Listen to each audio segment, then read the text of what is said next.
Selamat siang para netizen dimanapun kita berada, salam inspirasi bagi kita semua. Ini yang paling menarik dan inilah yang paling ditunggu-tunggu begitu kan ya oleh Roy Suryo, Rizmon Sianipar, terus kemudian Dr. Tifa soal dugaan ijazah palsu Jokowi.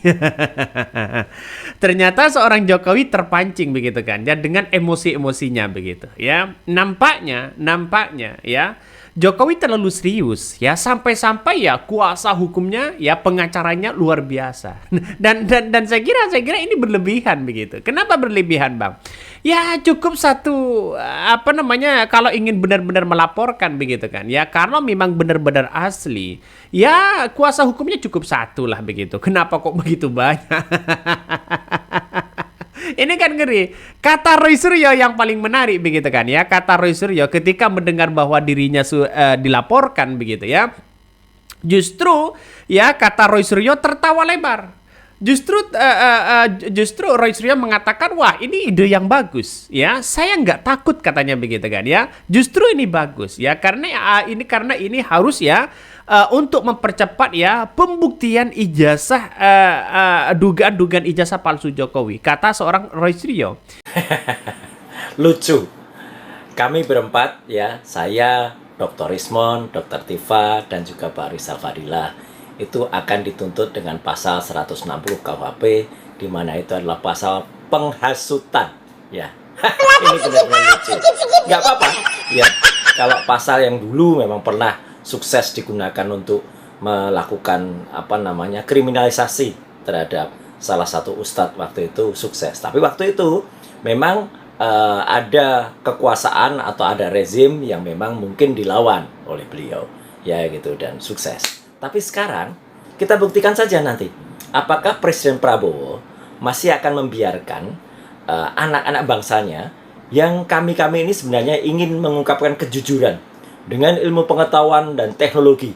Jadi ini pure science ya untuk membuktikan kepalsuan skripsi dan juga kepalsuan ijazah, kok malah mau dipidanakan dengan pasal penghasutan ya. Jadi kami siap ya berempat untuk menerima tantangan ini, dan terima kasih untuk warga masyarakat ya, baik itu lawyer, profesor, guru besar, sivitas akademika, dan juga masyarakat termasuk ulama yang telah memberikan dukungan kepada kami. Dan sekali lagi tidak perlu ada sumbangan apapun ya gitu, nanti malah dimanfaatkan oleh orang-orang yang tidak berhak. Kami siap jawab tantangan kalau kami akan dipolisikan ya atau akan diperkarakan dengan pasal 160 itu. Ini kan menandakan ada sesuatu hal yang kemudian Roy Suryo juga berani mengungkapkan fakta yang sebenarnya. Rizmon begitu kan ya sebagai pakar ya di situ begitu kan ya, sama-sama menjadi pakar ya akan mengungkapkan begitu apa yang sebenarnya terjadi.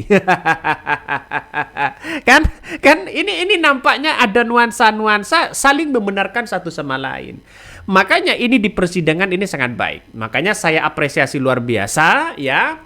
Di persidangan nanti bisa akan menemukan titik temu begitu kan. Biar tidak ada ini dan itu, spekulasi ini dan itu begitu kan. Ini ngeri bos. Saya kira keberanian Roy Suryo, keberanian Sianipar begitu kan ya, Rizmon Sianipar dan Dr. Tifa ini karena memang ada data-data yang valid secara forensik. Dia mengatakan seperti itu begitu. Berbeda lagi dengan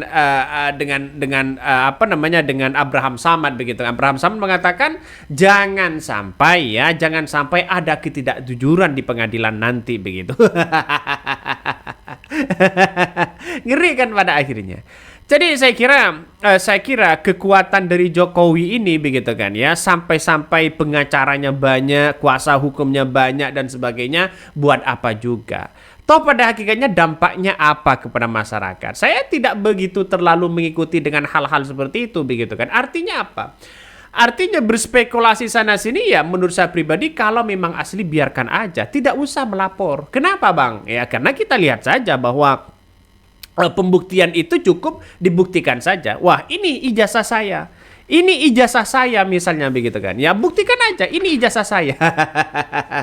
Nggak usah di pengadilan sebenarnya begitu. Justru di pengadilan itu menurut saya begitu kan, artinya kan nuansa-nuansa ketakutannya sudah semakin muncul pada akhirnya.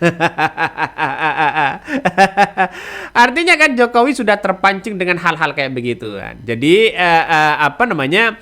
Ya sebenarnya bagus juga begitu langkah dari seorang Jokowi biar menemukan titik temu begitu sebenarnya. Tapi kan mengungkapkan kepada publik, mengungkapkan desakan-desakan di situ nggak ada masalah begitu kan. Diungkapkan kepada publik, diungkapkan kepada orang-orang yang kemudian menuduhnya, bukan lalu kemudian ditunjukkan seolah-olah merasa hebat, pengacaranya banyak begitu kan di apa namanya melaporkan sana sini kan ujungnya seperti itu, agak lucu. Lucunya gimana bang?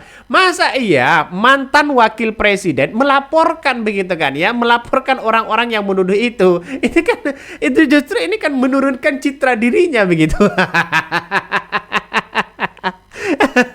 Tapi Roy Suryo bukan takut, malah tertawa begitu kan. Ya ide yang bagus kata Roy Suryo. Jadi saya kira dengan adanya muncul spekulasi sana sini, banyak orang-orang yang akan melihat begitu kan ya pembuktiannya nanti, karena ahli forensik itu ya benar-benar ahli telematika benar-benar ahli begitu kan, pengujiannya sangat rumit nanti begitu ya, apalagi ini kan bertentangan dengan apa namanya dengan pakar hukum begitu kan. Artinya apa, kalau cari pasal-pasal ini gampang begitu kan, tapi mereka apakah mampu akan menunjukkan ya ahli forensik di situ untuk melihat ijazahnya.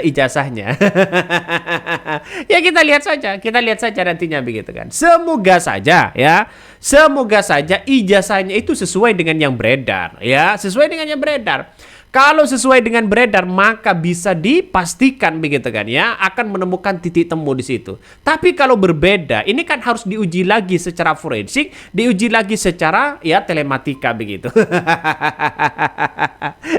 Tapi nampaknya tidak jauh beda begitu yang beredar. Tidak mungkin orang-orang mengupload ijazah Jokowi begitu tanpa sepengetahuan dari si A, si B, si C dan sebagainya. Itu kan logikanya. Jadi saya kira melihat dengan apa yang kemudian disampaikan oleh Roy Suryo ini ya tertawa begitu kan, yang melihat dirinya dilaporkan di situ begitu. Ini langkah yang baik ya untuk menemukan titikmu di persidangan. Siapa yang kalah? Nah, ini yang kita lihat. Yang kalah akan masuk penjara, bisa juga ya. Bisa saja dicabut laporannya, bisa saja begitu kan ya, akan semakin menunjukkan ini akan panjang begitu ya.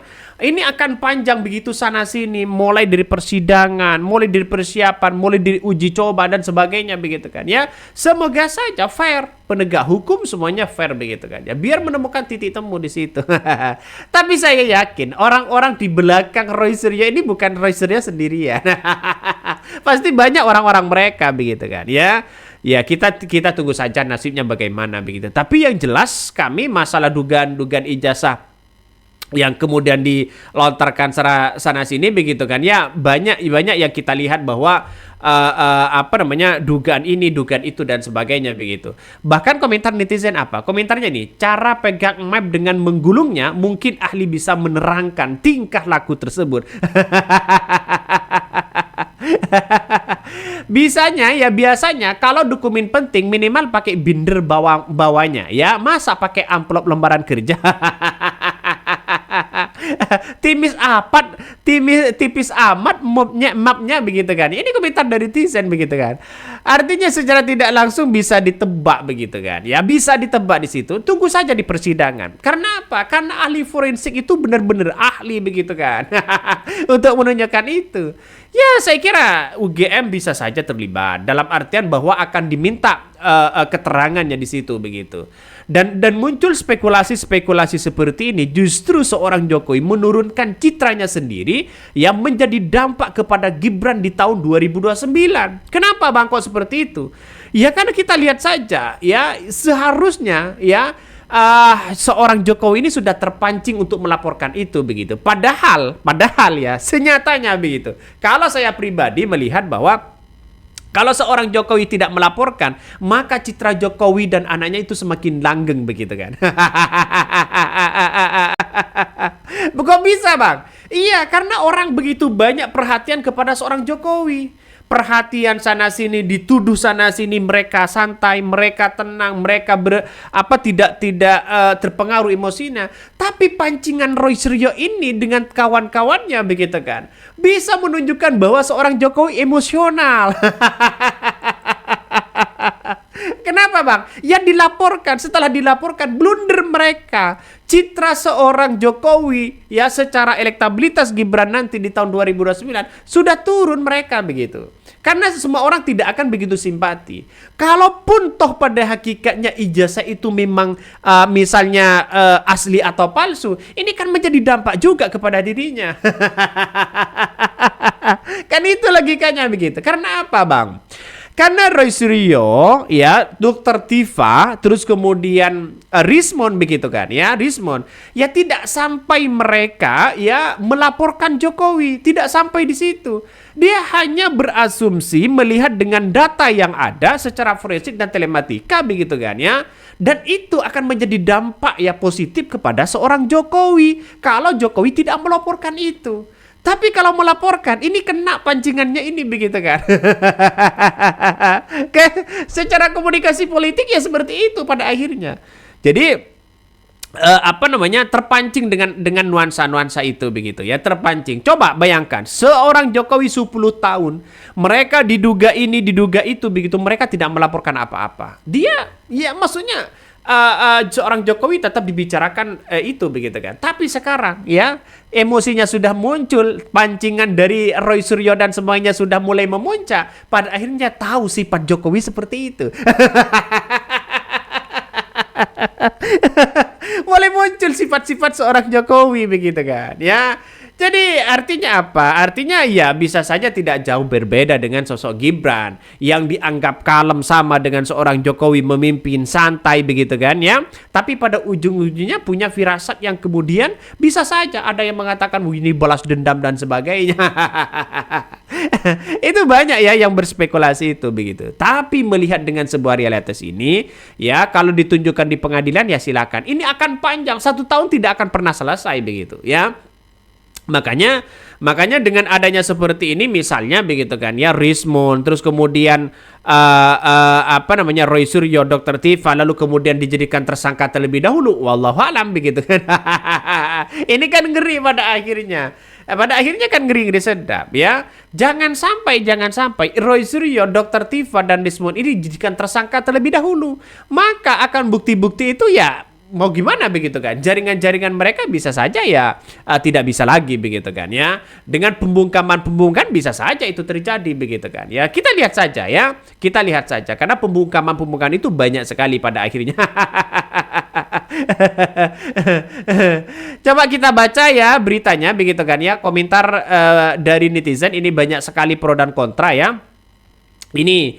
Ini sama pemujanya disebut memperlihatkan ijazah yang asli sama polisi. Tapi kenapa tempat pelayanan kehilangan? Emangnya yang hilang apa? Roy Suryo malah kelihatan begitu kan ya.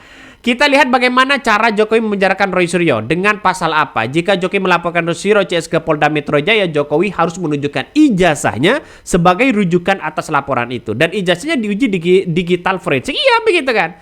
Makanya Roy Suryo agak tertawa lepas begitu kan ya, dengan seperti ini. Artinya apa? Artinya bisa ditemukan nantinya begitu ya, sebagai ahli di situ begitu, gampang.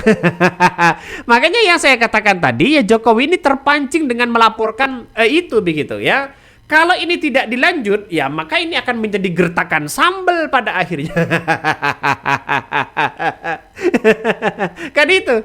Jadi saya menganggap bahwa wah ini jangan-jangan ada nuansa-nuansa gertak sana sini ya. Terus kemudian ya semakin menunjukkan ini blunder begitu. Tapi kita tunggu saja. Ini bagian dari politik yang saya bicarakan ya. Bukan masalah soal pencemaran nama baik tidak begitu. Tapi kita lihat saja masalah secara politik ya. Di panggung depan dan belakang orang-orang jangan hanya melihat panggung depannya saja. Tapi kita lihat saja panggung ya belakangnya. Oke, mungkin itu yang kami sampaikan ya. Tonton terus channel Hodari Podcast Rakyat ini. Jangan lupa di subscribe.